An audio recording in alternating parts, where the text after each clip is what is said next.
Angin puting beliung disertai hujan lebat menerjang ratusan rumah warga di Desa Sumberjaya, Kecamatan Tambun Selatan, Kabupaten Bekasi, Jawa Barat. Akibat peristiwa ini, ratusan rumah warga di 4 RT mengalami rusak pada bagian atap dan genteng.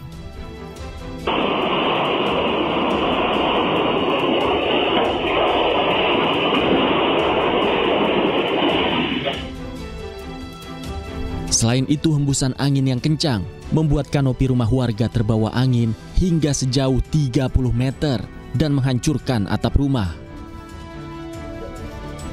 Angin disertai hujan datang secara tiba-tiba, diawali oleh suara gemuruh dan langsung menyapu atap rumah warga. Gimana, Bang? Awalnya hujan deras.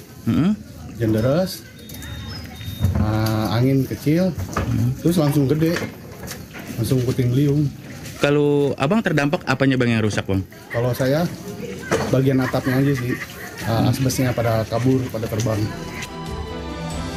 Hingga Kamis siang, warga mulai memperbaiki atap rumah mereka dan membersihkan sisa puing-puing. Tidak ada korban akibat peristiwa ini, namun kerugian ditaksir mencapai miliaran rupiah. Dari Kabupaten Bekasi, Jawa Barat, Didit Junaidi, iNews melaporkan.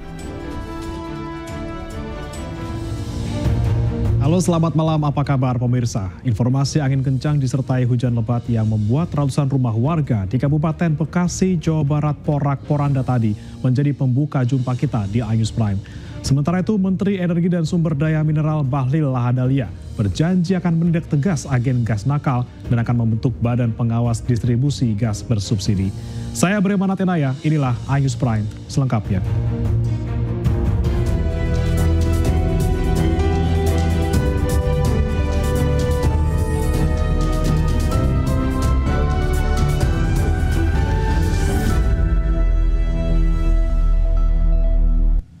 Pemirsa, 3 kamar kontrakan di kawasan Padalarang, Bandung Barat, Jawa Barat terbakar. Seorang tukang tambal ban tewas karena terjebak di kamar mandi.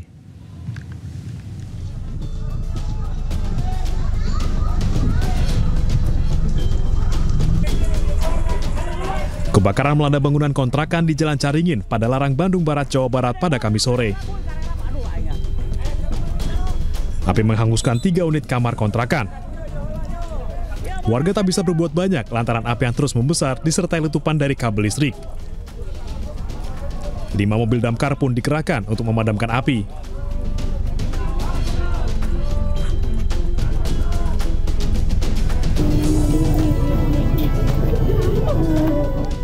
Naas, seorang tukang tambal ban penghuni kontrakan, tewas. Korban diduga terjebak di kamar mandi dan tidak bisa menyelamatkan diri.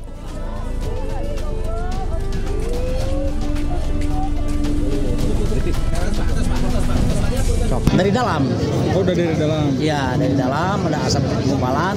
Rekan yang korban ini berusaha untuk menyelamatkan korban, tapi tidak berhasil karena api sudah membesar. Bahkan bensin sudah nyala semua. Korban sendiri posisinya ada di kamar mandi. Itu terbakar atau gimana, Pak?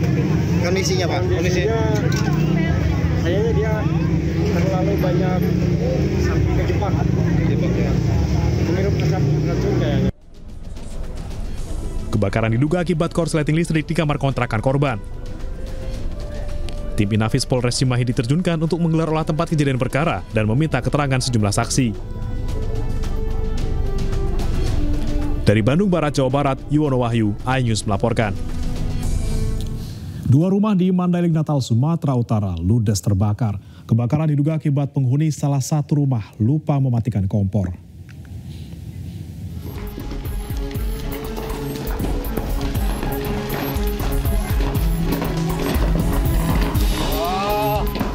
Kebakaran melanda 2 rumah warga di Desa Rantau Panjang, Rantau Baik, Mandailing Natal, Sumatera Utara.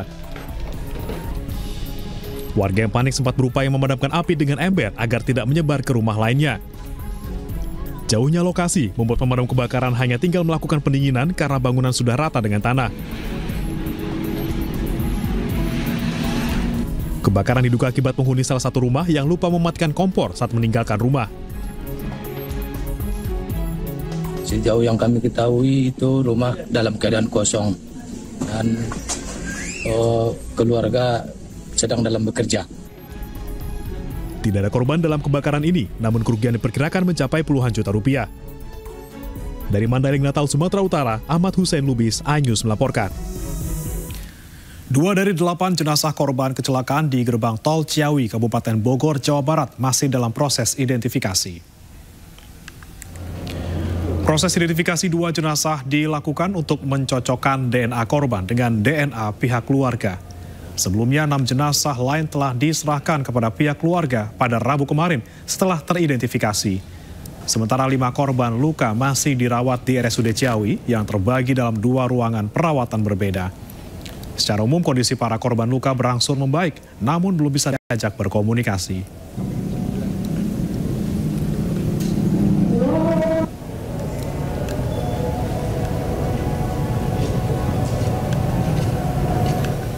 Dan kita akan ketahui informasi selengkapnya bersama dengan rekan Hamzah Hasibuan di Rumah Sakit Umum Daerah Ciawi, Bogor, Jawa Barat. Selamat malam Hamzah. Bagaimana kondisi korban yang dirawat dan apakah sudah ada tambahan korban tewas yang berhasil diidentifikasi? Ya, selamat malam Bremana dan juga pemirsa. Hingga malam ini data yang kami dapatkan ini baru 6 dari 8 korban meninggal dunia yang dilaporkan sudah teridentifikasi. Adapun 6 jenazah yang sudah teridentifikasi ini sudah dikembalikan ke keluarga masing-masing untuk dimakamkan.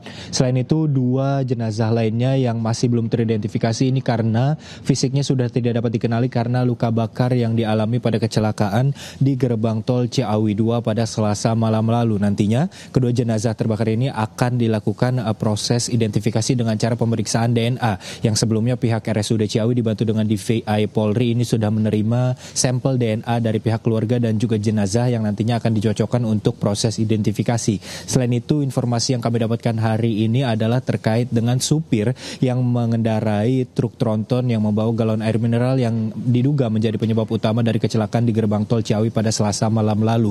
Kondisi supir ataupun pengendara dari truk tronton ini saat ini sudah bisa membuka mata ataupun sudah siuman, namun tidak bisa diajak berkomunikasi sehingga pihak kepolisian ini masih belum dapat menggali keterangan dari supir yang juga menjadi korban. Selain itu ada laporan dari Kapolda yang sebelumnya sempat kami temui di TKP juga sudah ada sekitar 19 korban yang dilaporkan dari kecelakaan di gerbang tol Ciawi, di mana 8 diantaranya ini dilaporkan meninggal dunia, kemudian 11 diantaranya luka-luka dengan rincian 3 luka berat, 3 luka sedang dan juga 5 luka ringan. Hingga malam ini kami mendapatkan informasi bahwa sekitar 6 orang korban luka-luka ini sudah dipulangkan ke rumahnya masing-masing, sedangkan 5 orang korban luka-luka lainnya masih dirawat intensif di RSUD Ciawi. Sementara itu, Bre.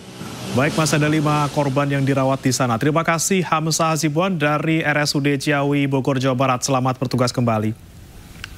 Pemirsa, Rumah Sakit Bayangkara Polri mengungkap profil DNA 1 kantong jenazah korban kebakaran Glodok Plaza, Jakarta Barat sudah diketahui.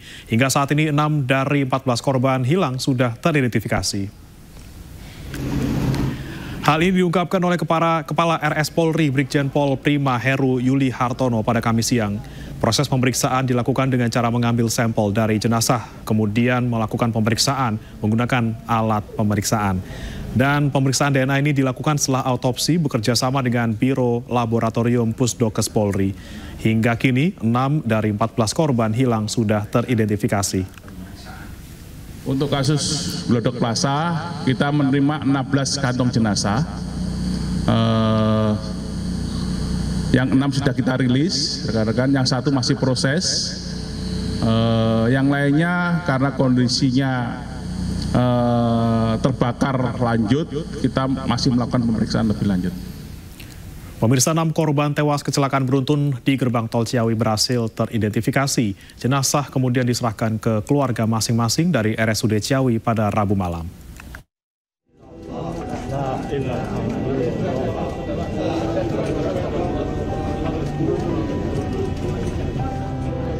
RSUD Ciawi telah menyerahkan jenazah dari 6 korban tewas kecelakaan beruntun gerbang tol Ciawi ke keluarga masing-masing. Salah satunya jenazah Yana Mulyana. Usai dilakukan identifikasi di RSUD Ciawi, jenazah Yana Mulyana, salah satu korban meninggal dunia dalam kecelakaan maut di gerbang tol Ciawi, tiba di Kampung Sukasirna, Kelurahan Selabatu, Cikole, Kota Sukabumi, Rabu malam. Setibanya di rumah duka, jenazah korban langsung diserahkan kepada pihak keluarga. Kedatangan jenazah tersebut disambut pihak keluarga dan kerabat yang sudah menunggunya sejak sore hari.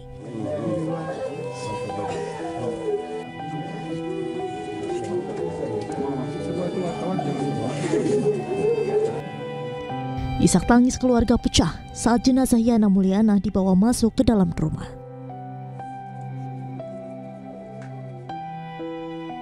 Usai disolatkan, jenazah korban langsung dimakamkan pihak keluarga di tempat pemakaman umum setempat.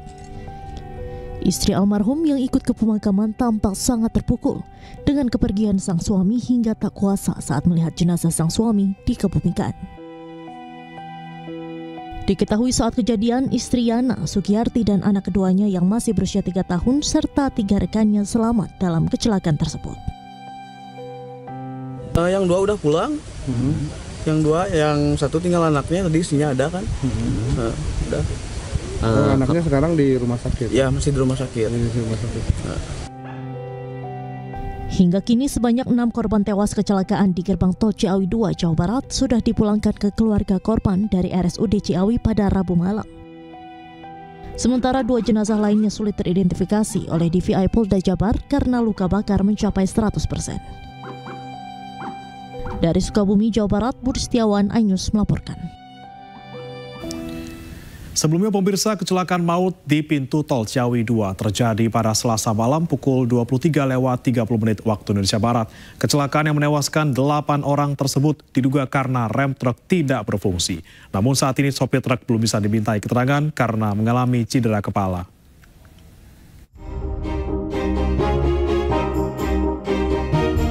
Sebelas orang menjadi korban luka-luka kecelakaan beruntun di gerbang tol Ciawi 2 Bogor.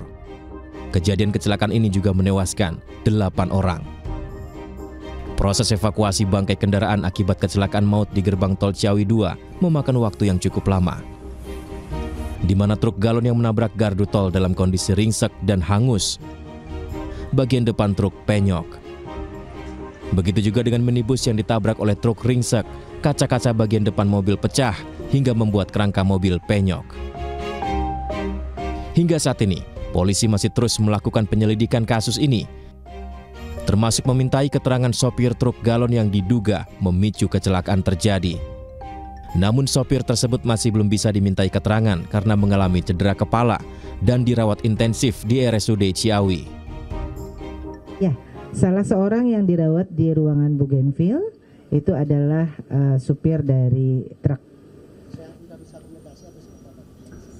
Kalau kita lihat dari kondisinya memang belum bisa berkomunikasi. Hanya kalau dibandingkan dengan kondisi kemarin sudah sedikit lebih baik ya, sudah mulai bisa membuka mata. Kalau kemarin betul-betul sepertinya tidak bisa membuka mata ya. Ya. Jadi saat ini supir tersebut ya cedera kepala sedang kalau dalam istilah kedokterannya dan ada sedikit perdarahan di bagian otaknya ya. Kemudian juga ada, kalau kami dari bahasa kedokteran dikatakan fraktur basis kranii ya. Selain juga ada masalah di matanya ya, Dokter Anggi ya. Jadi saat ini sejumlah korban kecelakaan masih menjalani perawatan intensif di RSUD Ciawi. Tim Liputan iNews melaporkan. Sempat hilang dari pasaran, kini keberadaan tabung gas LPG 3 kg sudah bisa ditemukan di pengecer dengan harga jual normal. iNews Prime segera kembali.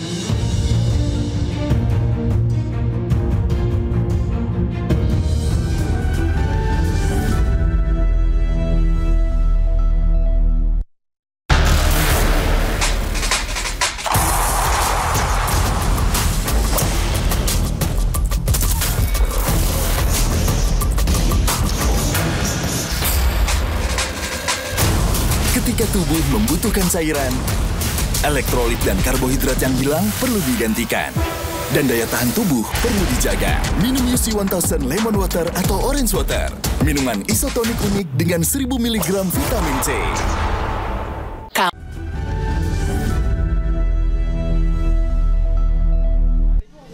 Kalau panggil nomor 26 niku wau. Kalau panggil pun maju lho paringi. Dereng nomor 6 likur kula malah. Beginilah rumitnya pembelian dan antrian panjang tabung gas LPG ukuran 3 kg. Peristiwa ini terjadi di depan pangkalan gas LPG 3 kg milik Istu Haryani, warga Desa Pengkol, Kecamatan Penawangan, Grobogan, Jawa Tengah. Warga rela antri dan berpanas-panasan selama 1 hari penuh demi menunggu kedatangan truk pengangkut gas LPG 3 kg ke pangkalan ini. Bahkan, tak sedikit warga yang sudah berhari-hari mencari gas kemana-mana, namun masih belum juga dapat. Sejumlah penjualan gas mengaku kehabisan. Dapat kupon nggak? Dapat. Dapat nomor 7. Kemarin ngambil nyari di mana saja? Nggak dapat, Pak. Nggak dapat. Sudah berapa hari kemarin? 5 hari. 5 hari nggak dapat gas. Terus stok gas di rumah ada nggak? Ada. Masaknya pakai apa? Kayu.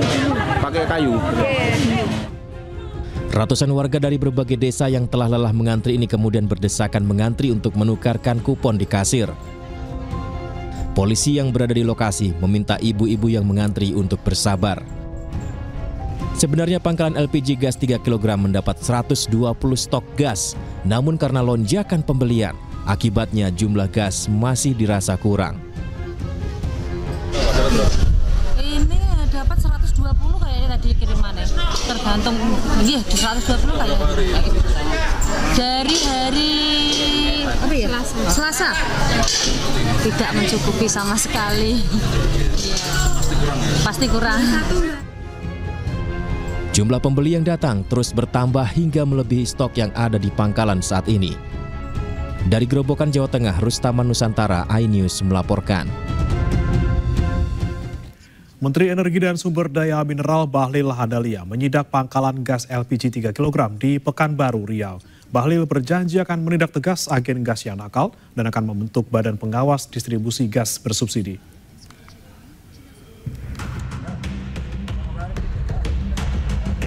Menteri SDM Bahlil Lahadalia mendatangi pangkalan gas 3 kg di Jalan Tengku Bey, Kota Pekanbaru, Riau. Kunjungan ini bertujuan untuk memastikan distribusi dan harga LPG bersubsidi tetap terkendali serta berjalan sesuai kebijakan pemerintah. Bahlil menegaskan stok LPG 3 kg untuk masyarakat masih aman dan tidak mengalami kelangkaan. Menurut Bahlil, kelangkaan di lapangan disebabkan oleh oknum agen nakal yang menjual gas LPG 3 kg tidak sesuai aturan. Bahlil akan menindak tegas agen dan pangkalan LPG nakal, serta membentuk badan pengawas distribusi gas LPG subsidi untuk masyarakat. Karena pemerintah itu sudah memberikan subsidi untuk harga sampai di masyarakat di bawah 20.000. Nah, yang bandel-bandel ini, yang mohon maaf ada oknum-oknum yang main ini, oplos-oplos, naikkan harga, ini yang harus negara hadir. Jangan dibuat seolah-olah nggak ada negara. Dan yang sudah nyaman-nyaman ini, saya jujur saya katakan, saya akan selesaikan mereka. Nggak boleh negara kalah dari permainan-permainan ini. Karena dari Kementerian SDM yang diberikan tugas, yang memberikan tugas kepada Pertamina Patraniaga, ini sekarang lagi berkoordinasi. Saya akan membentuk badan khusus ya untuk melakukan penataan. Kayak di minyak itu kan ada namanya BPH Migas untuk mengecek sampai dengan tuntas daripada minyak subsidi.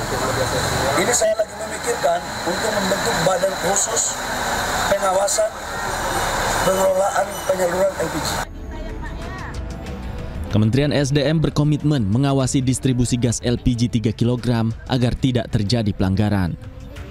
Pemerintah juga berjanji akan mencabut izin pangkalan gas 3 kg yang menjual di atas harga yang sudah ditetapkan. Dari Pekanbaru, Riau, Indra Yose Rizal, iNews melaporkan. Wakil Ketua DPR Sufmi Dasko Ahmad meninjau pangkalan gas LPG 3 kg di kawasan Palmerah, Jakarta Barat. Peninjauan untuk memastikan tidak ada lagi antrian masyarakat untuk membeli gas LPG 3 kg. Dalam sidak, Wakil Ketua DPR RI Sufmi Dasko Ahmad menyatakan jumlah pasokan gas LPG 3 kg di tingkat pengecer atau subpangkalan sudah mencukupi dan tidak terjadi gangguan. Dasko juga menekankan pentingnya standarisasi harga dan penerapan syarat KTP untuk memastikan distribusi gas LPG 3 kg tepat sasaran bagi masyarakat yang berhak menerima. Alhamdulillah sudah tidak ada penumpukan, dan tadi kita dengar sendiri dari pemilik pangkalan maupun subpangkalan bahwa sudah dari kemarin ini lancar semua, baik dari pangkalan ke subpangkalan maupun langsung ke masyarakat, itu jualannya lancar, baik supply maupun jualannya. Demikian. Harganya Pak? Harganya tadi kalau kita cek itu pangkalan menjual ke subpangkalan 16.000, kemudian subpangkalan menjual ke masyarakat 19.000. Kan sekarang sudah nggak ada pengecer, yang ada kan subpangkalan. Nah, subpangkalan itu kan nanti akan mengisi beberapa pernyataan, dan jika kemudian ternyata terbukti melanggar, tentu akan ada sanksinya. Demikian. Sempat menghilang dari pasaran, kini keberadaan tabung gas LPG 3 kg sudah bisa ditemukan di pengecer dengan harga jual normal. Meski mengaku senang dapat kembali berjualan, para pengecer hanya mendapat jatah 7 tabung per hari dari pangkalan.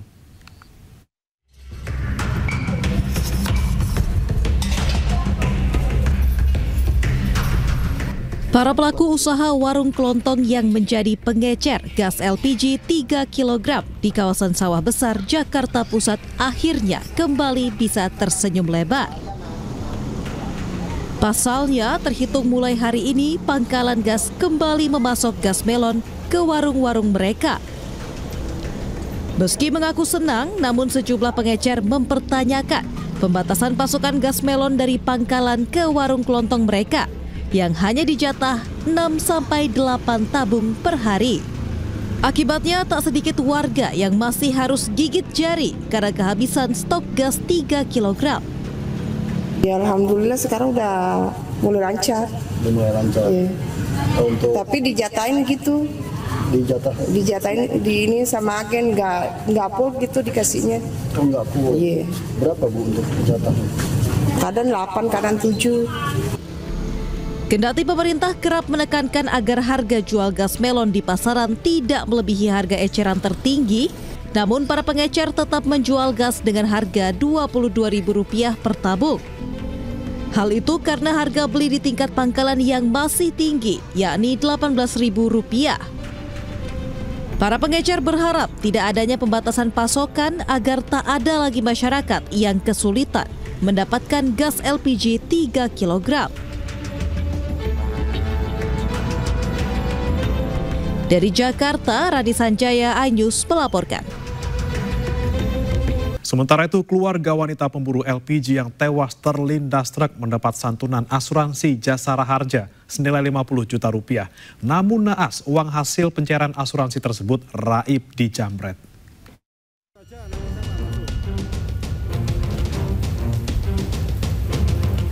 Sudah jatuh tertimpa tangga.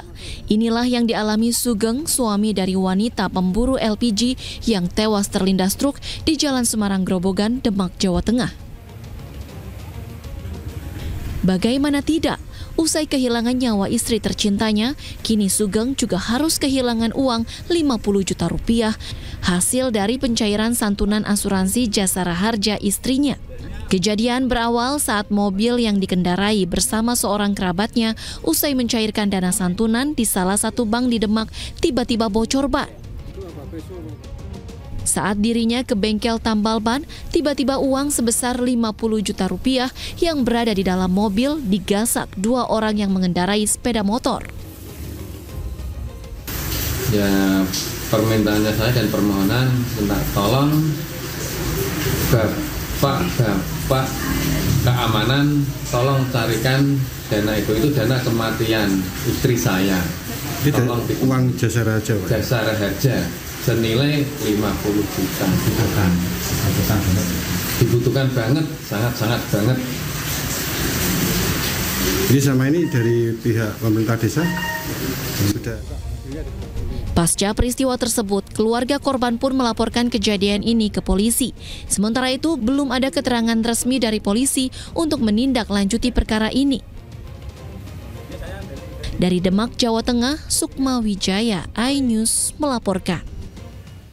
Sidang perlanjutan pra-peradilan Sekjen PDI Perjuangan Hasto Kristianto kembali digelar di Pengadilan Negeri Jakarta Selatan. iNews Prime akan kembali usai jeda.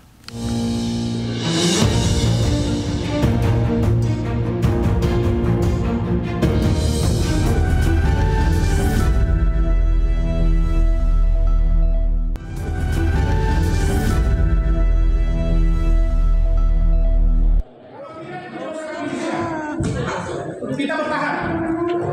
Kita bertahan.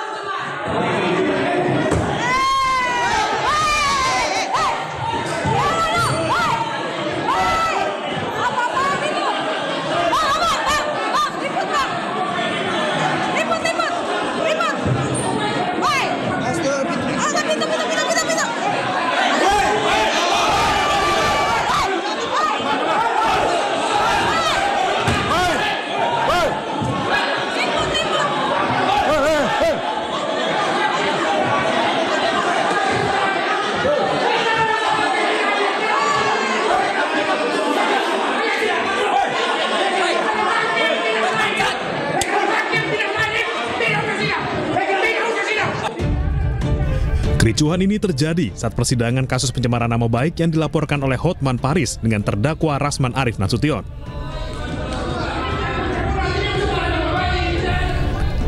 Sidang beragendakan keterangan saksi Hotman Paris yang digelar di Pengadilan Negeri Jakarta Utara Kamis pagi.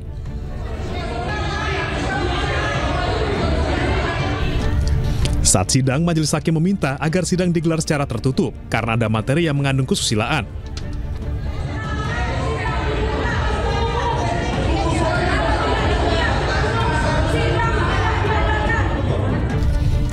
Rasman dan kuasa hukumnya menolak keputusan majelis hakim, kemudian mengamuk di persidangan. Bahkan kuasa hukum Rasman sempat naik ke meja.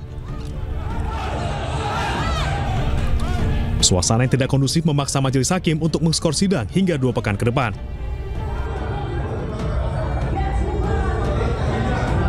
Bahwa persidangan itu dinyatakan tertutup umum khusus untuk Pak Hotman Paris, ya, karena sudah dipelajari oleh majelis hakim dalam musyawarahnya itu bahwa isi berita acara itu mengandung sesuatu hal-hal yang tabu untuk didengar dan juga tabu untuk dilihat apabila di persidangan, sehingga dinyatakan tertutup untuk umum. Nah, mulai dari situlah, ya, dari situlah terdakwa penasihat hukumnya melakukan hal-hal yang tidak perlu terjadi di persidangan. Ya, sebetulnya kalau memang keberatan kan ada ruangnya. Ya.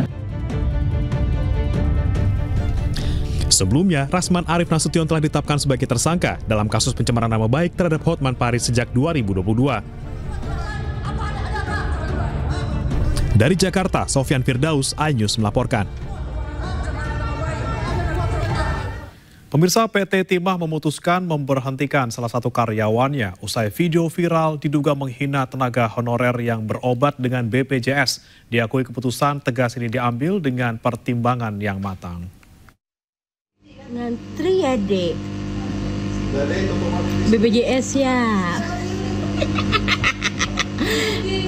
Oh, BPJS. Masih honorer ya. Kebetulan saya kan saya nggak ngantri deh. Pasien prioritas. Inilah video seorang wanita berseragam di kantornya yang diduga menghina tenaga honorer pakai BPJS, viral di media sosial. Diketahui pembuat video merupakan pegawai BUMN PT Timah. Video tersebut membuat gerah puluhan pegawai honorer di Bangka Belitung.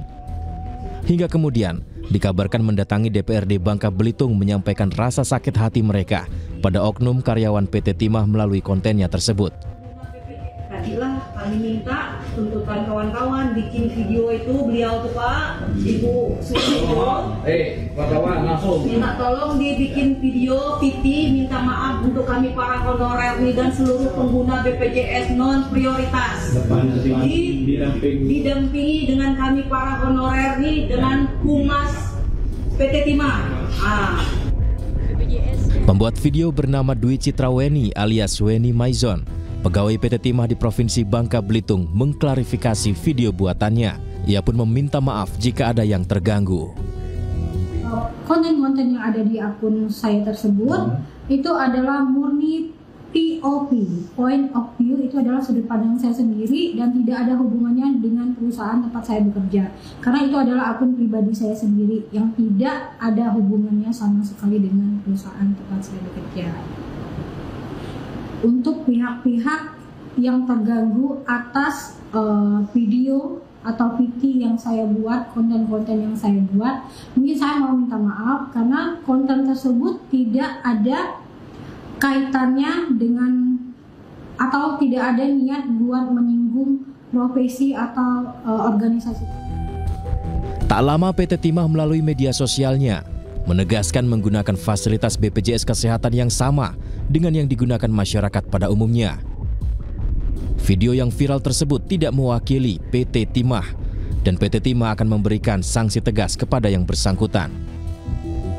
Terbaru, PT Timah Tbk menepati janjinya memberikan sanksi tegas, yakni memberhentikan dengan tidak hormat usai video viral tersebut ramai diperbincangkan. PT Timah membuat langkah tegas pemberhentian ini setelah serangkaian pemeriksaan dan evaluasi, serta menjadi komitmen perusahaan dalam menegakkan aturan dan menjaga etika kerja.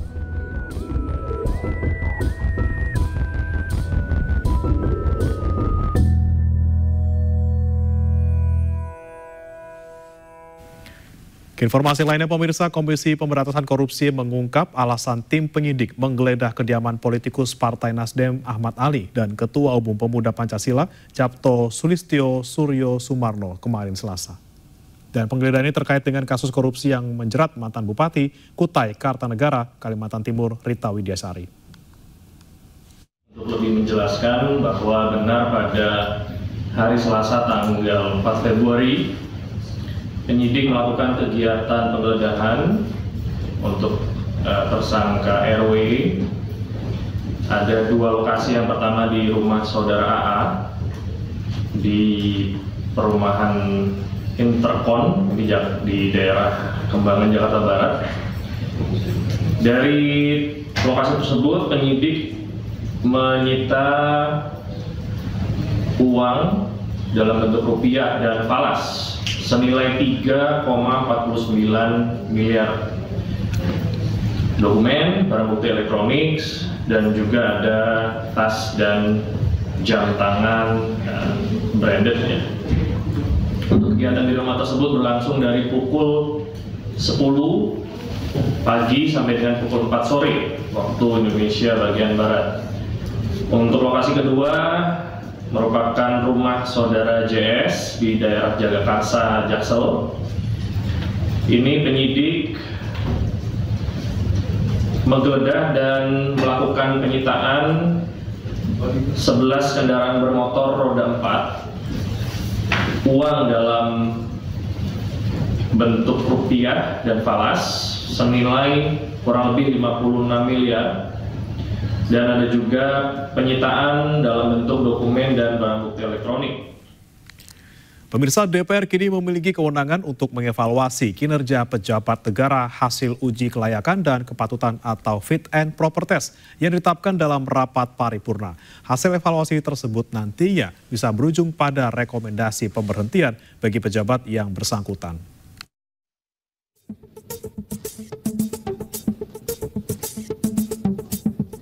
Dewan Perwakilan Rakyat kini memiliki kewenangan untuk melakukan evaluasi berkala terhadap pejabat negara yang sebelumnya telah melewati proses uji kelayakan dan kepatutan atau fit and proper test di DPR.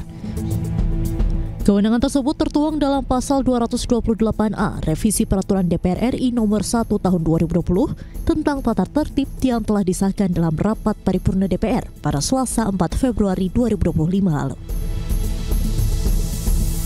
Revisi ini memberikan DPR ruang untuk meninjau kembali kinerja pejabat negara yang telah ditetapkan dalam rapat paripurna. Jika dalam evaluasi ditemukan kinerja yang tidak memenuhi harapan, maka DPR dapat mengeluarkan rekomendasi pemberhentian.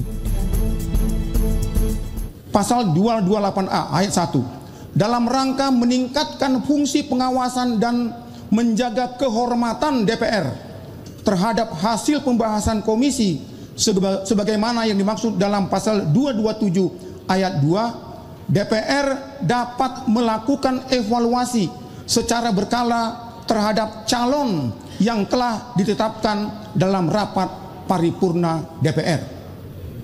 Ayat kedua, hasil evaluasi sebagaimana dimaksud pada ayat 1 bersifat mengikat dan disampaikan oleh komisi yang melakukan evaluasi kepada pimpinan DPR untuk ditindaklanjuti sesuai dengan mekanisme yang berlaku.